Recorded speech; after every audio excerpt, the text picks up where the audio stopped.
Полесская глыбинка багатая на працавітых майстроў самавучак. Прыдбаць карысныя практычныя навыкі у большасці выпадкаў іх вымусіла жыццё. Так адбылося і з жыхаром вёскі Смольнікі. Тое, што сёння умее і робіць Іван Панасюк, плясці лапці, ён пачаў рабіць з вялікай патрэбы.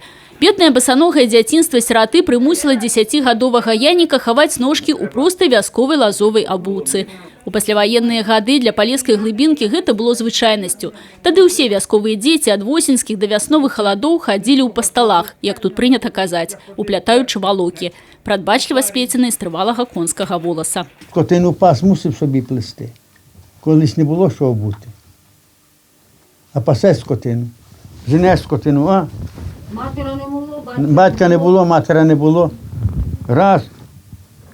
Все, раз укрутив і пішов. Іван Іванович нават уявіць сабе не мог, што набыты ў дзяцінстве навык праз дзесяцігоддзі ўжо ў новым стагоддзі каму-небудзь спатрэбіцца.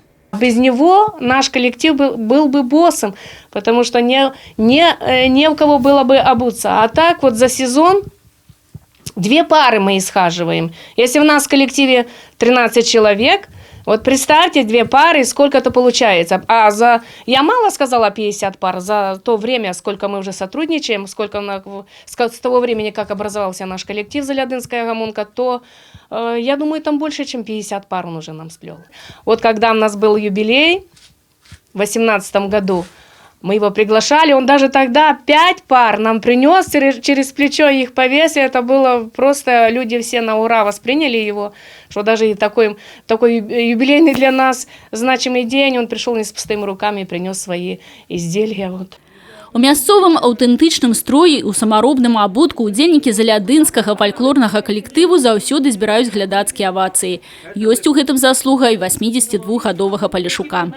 Асаблівай папулярнасцю лазовыя вырабы ад дзеда Івана карыстаюцца ў жанчын і дзяцей артыстаў.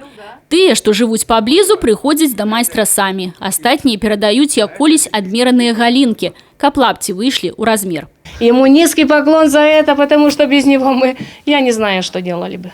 На пытанне кошту за свае паслугі Іван Іванович смяецца. Законы рынку, па якім прынята жыць сёння, для гэтага добрага, сціплага і адкрытага душой чалавека незразумелыя і чужыя.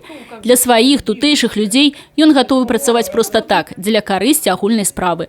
А вось для чужых ён можа і майстар-клас правесці. Прызнаецца, за гэты час вучняў не знайшлося, але да зваротаў жадаючых навучыцца цікавай справе яноўскі рамеснік гатовы. І дадае: прыязджайце вясной, калі наступіць пара лыка драць. Тацяна Бдухусаім, Людмила Салзна, Александр Дьяченко, телерадиокомпания «Брест».